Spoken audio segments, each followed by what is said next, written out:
I'm going to take a different tack now. So I'm going to talk very much from a personal point of view, as both a teacher within a university and as a conservation biologist and the researchers who I'm working with around the world to tackle the issues of biodiversity loss and extinction. But before I start, one of the things that I really enjoy doing first thing in the morning is listening to the Today programme on Radio 4. And whenever I talk to my students about this, you can see them falling asleep already. I don't know who does the breakfast show on Radio 1. I mean, Chris Evans does Radio 2, but that just shows my age. But one of the things I like to listen out for are some of the little clips from other scientists who I know who may have found a new discovery to do with evolution or potentially why some organisms are declining. And one of the things that I remember most in one of those particular interviews where somebody had been talking about the decline of global pollinators around the world. So these are pollinating insects that are hugely important for our existence because they pollinate the crops that we need. John Humphreys, right at the end, said to this person, "Why should we care?" And the academic was stumped. And basically sort of was sort of reaching around and sort of trying to find an answer to the question. And the best that they could come up with was, well, because we depend on them for pollination for us. Okay? So fundamentally, the reason why potentially we do conservation is because of, if we don't, then we're going to lose out as humans. And that is actually quite a pervasive train of thought, particularly in the West and particularly in the conservation movement that I'm involved with. But it's not necessarily like that around the rest of the world. And so what I want to try and do in this talk is at least to sort of begin to explain my understanding and my encounters with other conservationists as to why we should protect the planet. And so that, in that sense, I'm going to do three things. The first is I'm going to just give you a very brief overview of the state of planet Earth. And by that I just mean all life on Earth. I'm then going to focus on why belief matters, why it's not enough to forget about people's beliefs. Because ultimately it's our beliefs that drive our actions. And it's those actions that need to change if we are going to save life on Earth. And fundamentally, although I'm going to focus on the current paradigm, which is focused on protecting biodiversity solely for our own benefit as humans, I'm going to come back to the point that actually the conservation ethic globally and the pervasive ethic is actually, particularly in the West, based on a Judeo-Christian stewardship environmental ethic. And this is an ethic which I think resonates with many people, regardless of if they have faith or have none. And so I think it's useful to, at least at this type of event, to begin to say, well, actually, belief does matter. So the state of the rather old document, but I still think it's significant. Recently becoming a rather old document, but I still think it's significant because it's really shaped the way conservationists are working around the world. So very briefly, very crudely, at the end of the millennium, the United Nations set about to find out what was the state of planet Earth. So it was almost like a stock take of how the world was functioning and what it looked like. And the thing that really sort of came out of the Millennium Ecosystem Assessment was this idea of beginning to sort of see how ecosystems, how nature, directly benefits us. Because we needed to begin to describe those things in order to put them into some sort of context for future conservation. And so we have this framework which we call the ecosystem service approach. And the ecosystem service approach primarily is based on what are the benefits that we as humans directly get from nature. And so the Millennium Ecosystem Assessment set about to try and categorise these ecosystem services. And we have these sort of services such as supporting, which includes nutrient cycling, soil formation, and the sort of things that nature does when we're not even looking. And they also began to classify, well, what does nature provide for us? Well, I mean, it may sound simple to us just thinking about it, but actually we're dependent on the natural world for food, fresh water, wood and fibre, fuel and so on. But also biodiversity can regulate the actual system that we're living on in terms of regulating the climate, preventing flood regulation, that's quite a big topic at the moment, disease regulation and so on. What I found particularly interesting within this approach as well is that the assessment identified what they regarded as the cultural ecosystem services provided by nature. And under that umbrella were the things that we could describe as being aesthetic, spiritual, educational, recreational. Very interesting that all of the speakers have spoken about beauty. Yeah, maybe we can discuss that a little bit later. But also this whole idea that actually the natural world in which we live is spiritually important to us, regardless of our faith. And so when they had formulated of people, and so the ultimate these aim ecosystem services, of understanding they began to and then map managing out how those services were important to the well-being of people. And so the ultimate aim of understanding and managing the natural world was this focus on human freedom of choice and action. So in actually, what is the sort of environment that we all need in order to flourish as human beings? But of course, by mapping out these ecosystem services, we also needed to look at, well, how are those ecosystem services functioning currently? Are they doing well, or are they declining? Are they stable? What's the state of the planet? And of course, as you all know, one of the major indirect drivers of environmental change is the growing global population. So I've had the benefits over the last few years of travelling to many parts of the world. There's a lot of people on the planet. There really are, wherever you go. And in fact, some places in Portugal where I spent time as an undergraduate 20 years ago, now you can't move. The places have all gone. They've all been built up. You know, there's no green space anymore because there's more and more people.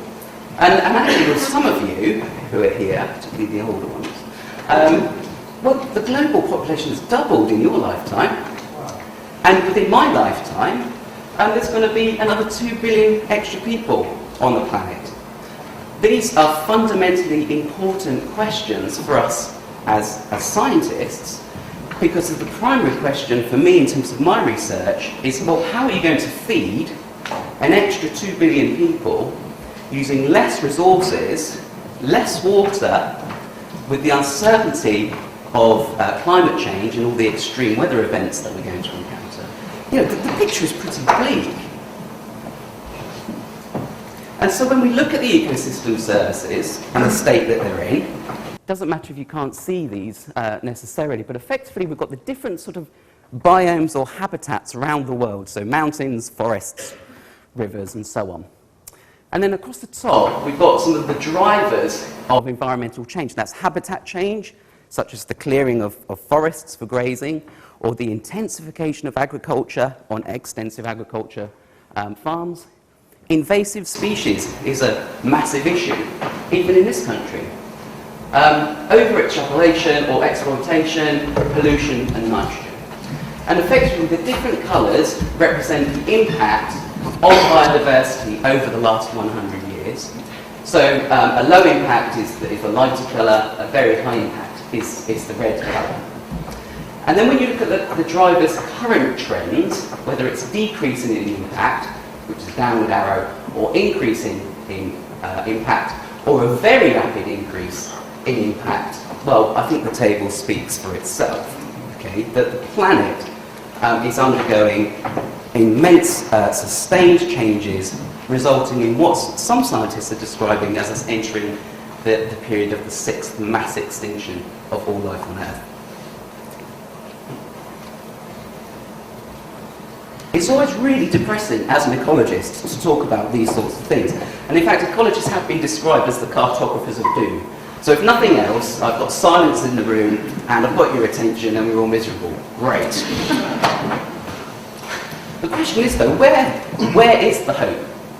Where is the hope in all of this? And there are a lot of outspoken speakers, particularly in the media, and the sort of people that turn up on the Today programme. So here's just a few quotes we've got. There's Jacques Cousteau up there saying our survival is no more than a question of 25, 50 or perhaps 100 years. Talk to some agricultural scientists, you know, if there's only 20 or 30 harvests left within our current agricultural system. Really scary stuff. People like James Lovelock, he coined the term ecosystem. He says, before this century is over, billions of us will die. The few breeding pairs of people that survive will be united, but the climate remains tolerable. Really grim stuff, actually. Where is the hope in all of this? And what can we do? Now, remember when I spoke about the cultural services defined by the Millennium Ecosystem Assessment? So we had the aesthetic, spiritual services. Interestingly, when this framework was sort of presented, particularly to policymakers in the Western world, the cultural and the spiritual benefits that we get from nature were largely ignored or forgotten about. And actually trying to get research funding within this country, for example, to quantify the spiritual benefits that people get from nature, it's very, very problematic. It's not going to happen. And I think that's partly driven by the fact that we don't really talk about belief. You know, when we think about you know, the Brexit campaign, most of the arguments, from what I can see, are about the economy. But surely there are far more important things. Don't get me wrong, the economy is fundamentally important, but it's not everything, is it? Or is it? And so if we're beginning to go down that line of actually thinking that the economy is the most important thing, then inevitably we get to a point where we find that we're beginning to put an economic and monetary value on nature. So, just to scare a few more of you, particularly the academics amongst you who are addicted to coffee, coffee crops around the world are a little bit at risk at the moment. And there's all sorts of horror stories. Can you imagine not having a cup of coffee? I mean, just stop and think. Basically, because of with climate warming, you're finding an increase in particular invertebrate species which are kind of just demolishing everything. And so what people are doing are beginning to say, well, okay, so in a farmland context, how important are birds? What's the economic benefit of having birds on a farm?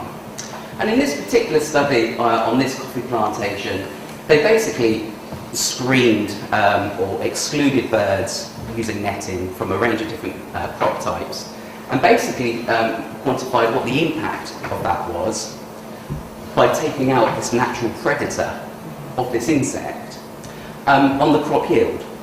And so by doing that, they can begin to say, well, actually, that bird is worth $310 per hectare in the United States. And we've gone down this route in this country too. So, you know, at the last national ecosystem assessment that we had, we put an economic value on bees as pollinators. So pollination is worth roughly £500 million to UK agriculture each year. The problem with this, and amongst many conservation scientists, is, well, if we're going to prioritise our conservation focus only on the species which provide a direct benefit to us, what's going to happen to everything else that doesn't have a benefit? And that causes lots of problems and lots of uncertainty, certainly amongst the people who I work with. And then, of course, we've got a lot of outspoken environmentally approaches, and probably this will resonate with most people in this room, is that rarely will the money to be made by protecting nature, interesting stuff, But basically, his approach is, and probably this would resonate with most people in this room, I would say, is that rarely will the money to be made by protecting nature match the money to be made by destroying it. Nature offers low rates of return by comparison to other investments. If we allow the discussion to shift from values to value, from love to greed, we can see the natural world, or we can see the natural world to the forces reckoning it.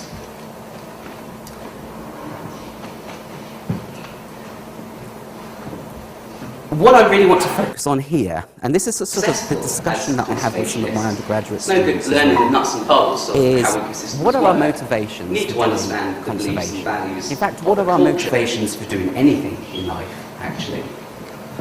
And the reality is, 86% of the world's population has some sort of religious belief. I say to my conservation biology students, if they want to be successful as conservationists, it's no good learning the nuts and bolts of how ecosystems work. You need to understand the beliefs and values of the culture in which you're going to be working. There's no point in parachuting Western-trained conservationists into Malaysia or Indonesia if they don't have an understanding of the people's beliefs and values that are there.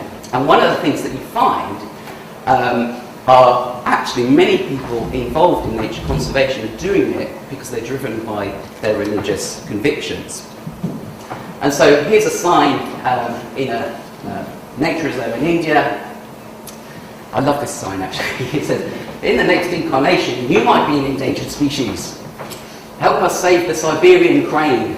Please do not trouble the bird. Do not try to get close. Watch from a distance. Do not make loud noises. Respect the bird. But the point is, our beliefs do affect the structure of the landscape that we see and that we live in. So again, we talk about beauty. When we look at this beautiful environment here, well, this is primarily the way this particular habitat is structured is that it's primarily driven by the religious beliefs of the people who live there.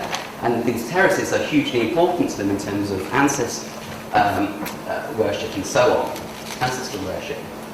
We also know that in other parts of the world, other animals are given a special kind of sacred value. Mountaintops have high spiritual value for lots and lots of people. And presumably, in this country, our beliefs and actions say, well, because we do like to drive our cars, and because we do like to have the most up-to-date iPhone, although I've just gone for a Huawei, by the way, if anyone's interested, it's very good, that, it's probably okay to allow a certain amount of pollution because of actually we enjoy having that. But those decisions that we make are based on our beliefs. And so this is something I pulled out of a conservation biology textbook for my undergraduates, which I'm going to disregard because I don't like it at all. But effectively, what we do, what I ask my students who are doing conservation biology, is why did you choose to do conservation biology? Why did you choose to come? And so what happens is, the students sit there, and the tumbleweeds blow by. Any other academics here? Yeah, nobody's sitting at the front seat, so this is great. But effectively, you push people. So why? Why do you want to do it? Why are you interested? And the sort of answers that go up are things like, because we depend on nature, because we might find a cure in the rainforest to diseases. Because I sort of like it, and I like David Attenborough. David Attenborough is brilliant for getting conservation biology students, by the way. But the point is that actually when you press people, when you ask them what their motives are, people really struggle. They struggle to put their finger on it. But effectively, most of the arguments I get from students is that it's a material. It's a material response. It's important that we do it because we have to protect nature because it provides food or whatever. But there are other reasons for why people do conservation, other than the direct material benefits. So it's perhaps not surprising that there are a range of nature conservation organisations out there, some of whom I work with, who are international in character, who are involved in a range of very, very important, fascinating projects, but primarily they're driven by their convictions. And so, in terms of one of those conservation organisations, Orosha International, of which I sit on the Conservation Science Advisory Council, one of the founders of that organisation is a remarkable man called Peter Harris. And I've had the pleasure of spending a lot of time with the Harris family. And one of the things we talk about a lot is this whole idea of belief sort of being off limits whenever we talk about conservation, particularly in this country, or also within Europe, North America, and so on. And so in that context, Peter was corresponding with me, and he said there's certainly a troubling disconnect between the secular West and the global South where biodiversity is concentrated. It's potentially problematic because where conservation funds are raised and decisions are made in the West, beliefs are regarded as personal and so remain unexpressed. Whereas in the South, where there is a more seamless and easily expressed conversation between action and its faith motives, important motivations for conservation can go unregarded by conservation professionals arriving from another world. So again, it goes back to my point that I would say to my students that actually, you've got to have to engage in questions of what you believe if you're going to be working with scientists in Malaysia, for example. But Peter also added what I think is this crucially important point, and probably important in terms of why we're here as well. He says that I do believe there are encouraging signs, and paradoxically, it's the realisation that conservation itself is inevitably a religious experience, even for secular people, that is moving this forward. And he says, I mean this by religious with a very small r.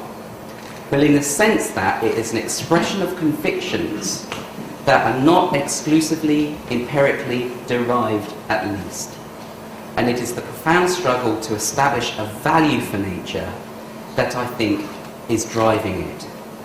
So fundamentally, what Peter is saying here is actually what motivates us is effectively religious with a small r, because we can't necessarily empirically say why it is we're doing what we're going to do.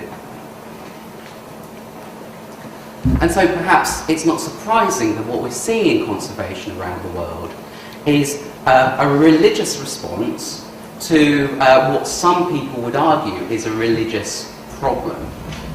And so here's an article I got recently. This is a news article saying that the WWF hails the Indonesian fatwa against illegal hunting and poaching of animals. Basically, Indonesia's top Islamic body has issued a fatwa against illegal hunting and trade in endangered animals. In particular, the council declares that such activities are unethical, immoral, and sinful. Really interesting to see how religious groups and organisations around the world are tackling these issues of conservation.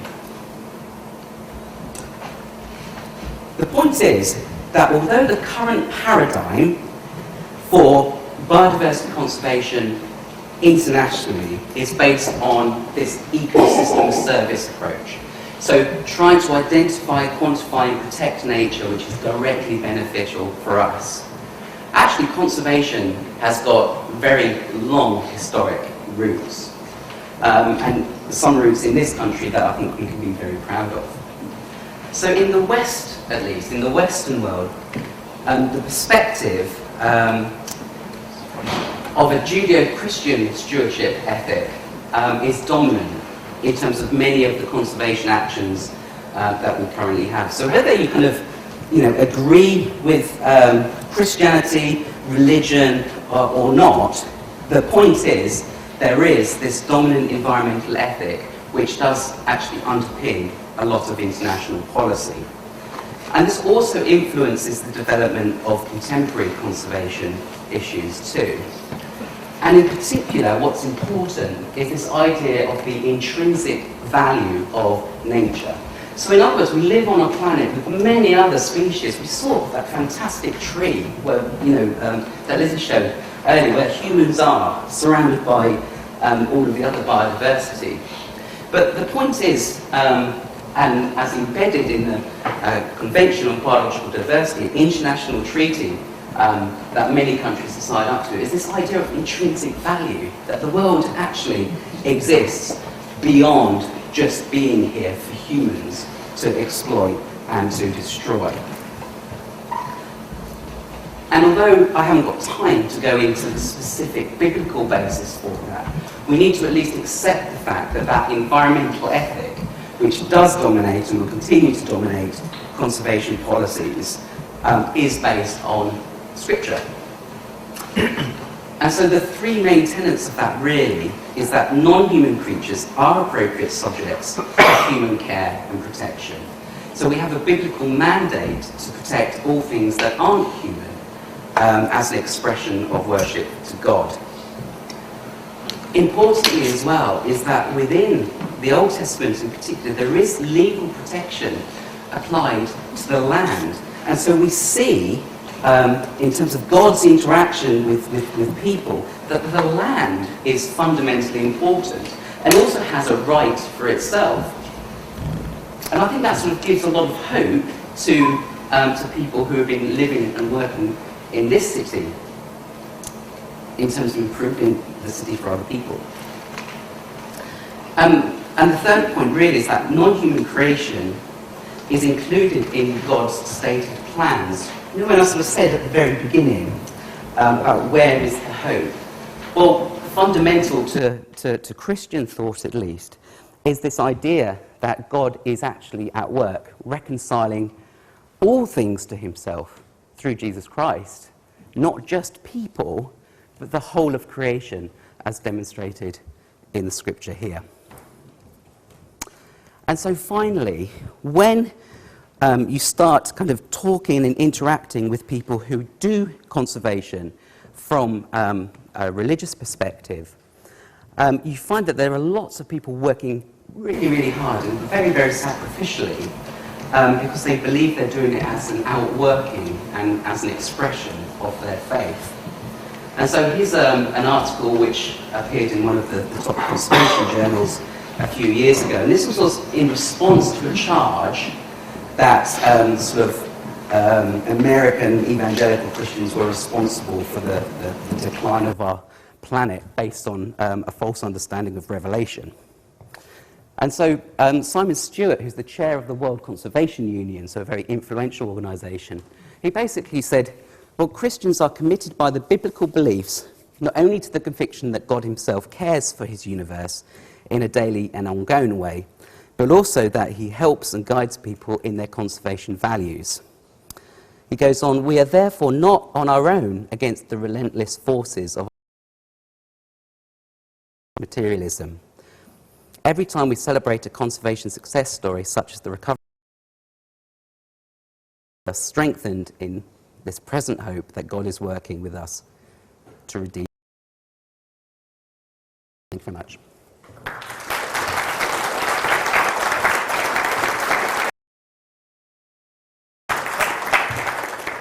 Okay, we again have got about 10 minutes for any sort of...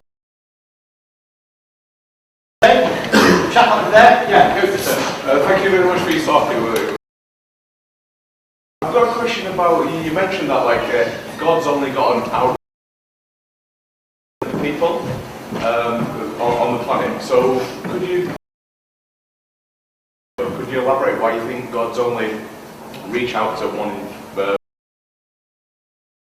Oh no, sorry, that you probably misinterpreted, or I stated that wrong. So that on the world's religions. So basically, a census, if you like, and the outcome of that was that 86% of the world's population had some sort of religious belief, whether that was animism, Christianity, Islam, and so on. And so you can just deduce that the 14% had no religious belief at all. The point that I was trying to make is that, in this country where, in my experience at least, belief tends to be off limits in the public arena, in other parts of the world, it's more seamless to kind of talk about issues of life and faith because they're so interconnected anyway. Why would you not talk about it? Do you see what I mean? So, yeah. Pope Francis has issued an encyclical letter called Laudato Si, Caring for Our Common Home. I'm astonished by what I'm reading in it. Have you any comments? Why are you astonished by what you're reading? Because I find Vatican documents generally bland, boring, and uninformative. Yes. I think... Just for the rest of the audience, are there any particular key points that you're finding particularly, it's not one I've actually read, so just what sort of things in there are you saying are really making you think, wow, sorry, give you a chance to think about. For example, he talks about the conservation of human cultures, that there is a genius in human cultures, and we destroy them or lose them at our peril. And I'm very conscious of that for the Aboriginals in Australia. The history of it is horrific, and still nothing seems to be done properly about it. Yeah. So this document, I'm sure you would have heard about it on the news when it was published.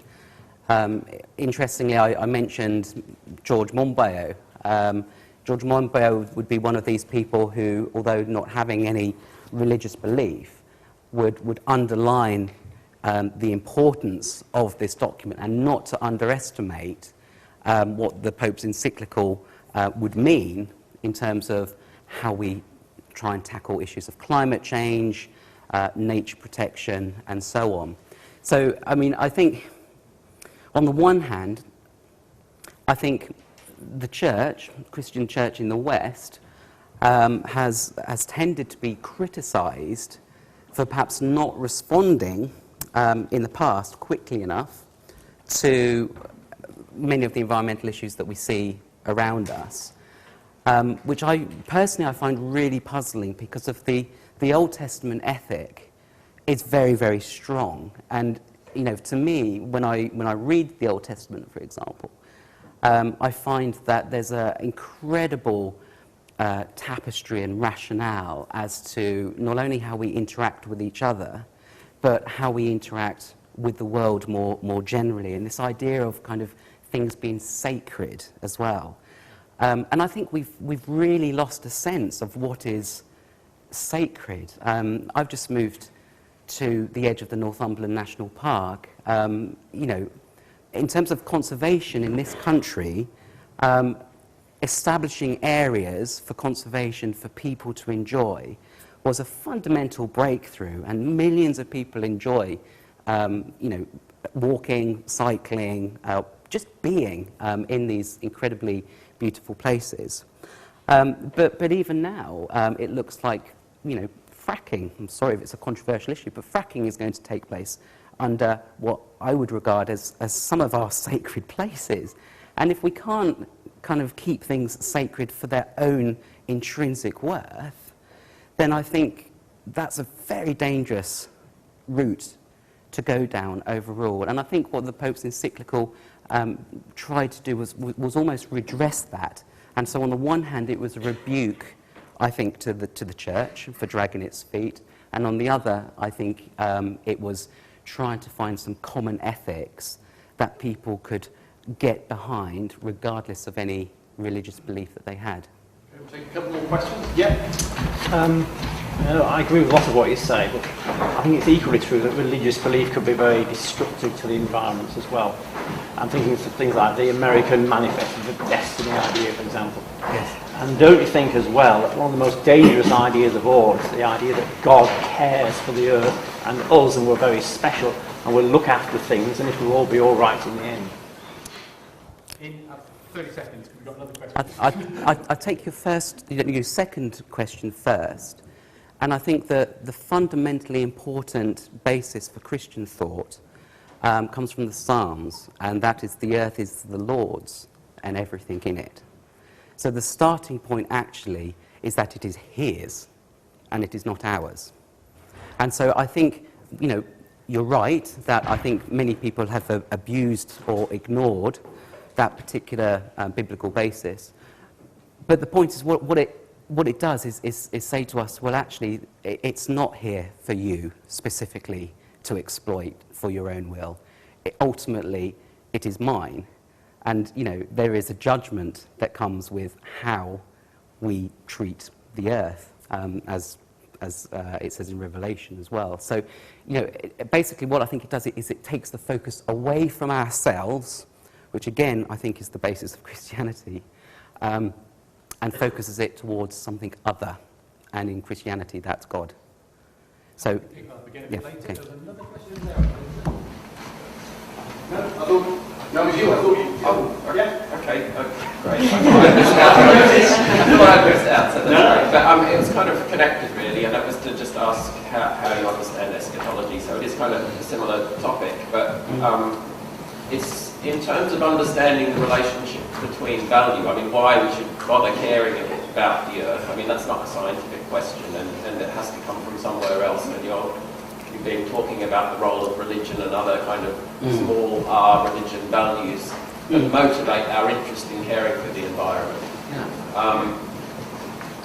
But it's not just about our present values or how we might understand origins or why we're here, but it's really looking forward. And so whether it's Christian or some other view, there's some kind of eschatology. You've got to have some vision of the future to kind of place these things in. And how do you understand a Christian eschatology that gives value to the earth? Okay, so very briefly.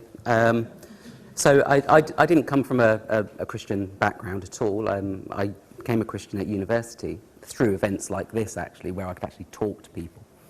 And I can remember I went back to my halls of residence and I spoke to a student who was a Christian, and I said that I'd become a Christian.